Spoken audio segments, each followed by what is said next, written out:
노인 일자리 어르신들의 건강과 생활을 책임집니다. 어르신 정보TV입니다.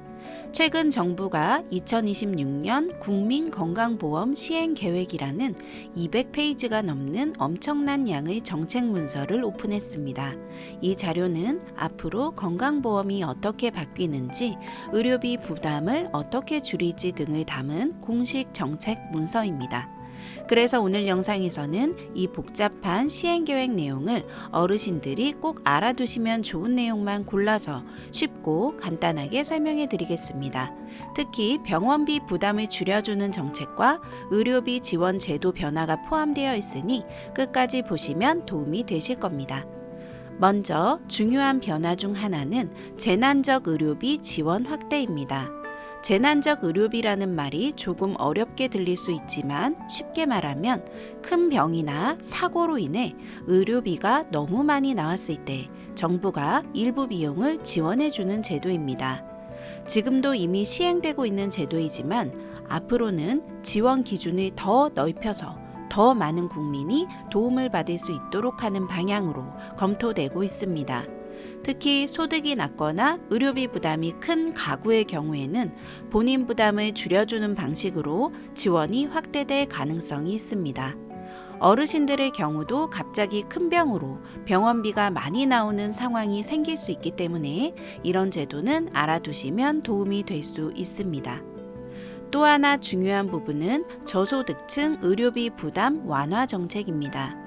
건강보험 제도 안에서도 본인 부담금 상한 제도라는 것이 있습니다. 일정 금액 이상 의료비를 쓰게 되면 그 이후 금액은 건강보험에서 돌려주는 방식입니다. 앞으로는 저소득층의 경우 이 상한 금액을 더 낮추는 방향이 검토되고 있습니다. 쉽게 말하면 의료비가 많이 나오더라도 일정 수준 이상은 국가가 부담해 준다는 의미입니다. 특히 고령층의 경우 병원 이용이 잦은 경우가 많기 때문에 이런 정책 변화는 의료비 부담을 줄이는 데 도움이 될 수 있습니다.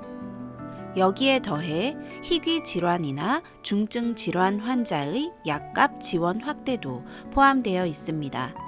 암이나 희귀 질환 같은 경우 치료 비용이 상당히 높은 경우가 많습니다. 이런 질환에 필요한 약제의 건강보험 적용 범위를 확대해 환자 부담을 줄이겠다는 계획이 포함되어 있습니다. 또 하나 눈에 띄는 내용은 간호, 간병 통합 서비스 확대입니다. 입원하게 되면 간병인을 따로 써야 하는 경우가 많습니다. 그런데 간병 비용이 하루에 수십만 원씩 나오는 경우도 있어 가족에게 큰 부담이 되기도 합니다. 특히 연세가 있으신 어르신들의 경우 입원 기간이 길어지는 경우도 있고 보호자가 계속 병원에 머물기 어려운 상황도 많습니다. 그래서 실제로는 간병인을 따로 쓰는 경우가 적지 않은데 이때 간병비 부담이 크게 느껴지는 경우가 많습니다. 간호 간병 통합 서비스는 병원에서 간호 인력이 환자를 돌보는 방식으로 보호자나 개인 간병인을 두지 않아도 되는 제도입니다.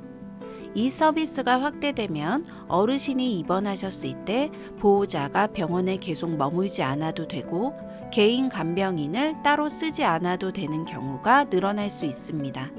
그래서 결과적으로 어르신 본인과 가족 모두의 간병 부담과 비용 부담을 줄이는 데 도움이 될 수 있습니다. 정리해보면 앞으로 건강보험 정책에서는 병원비 부담을 줄이기 위한 방향이 여러 가지로 추진되고 있습니다. 특히 큰 병이 생겼을 때 의료비 때문에 치료를 포기하는 일이 없도록 제도를 보완하는 것이 핵심입니다.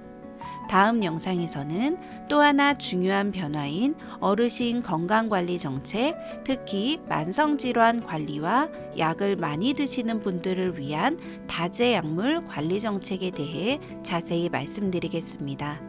오늘 영상이 도움이 되셨다면 구독과 좋아요 부탁드립니다. 어르신들의 인생 2막을 응원합니다. 늘 건강하시고 행복하세요.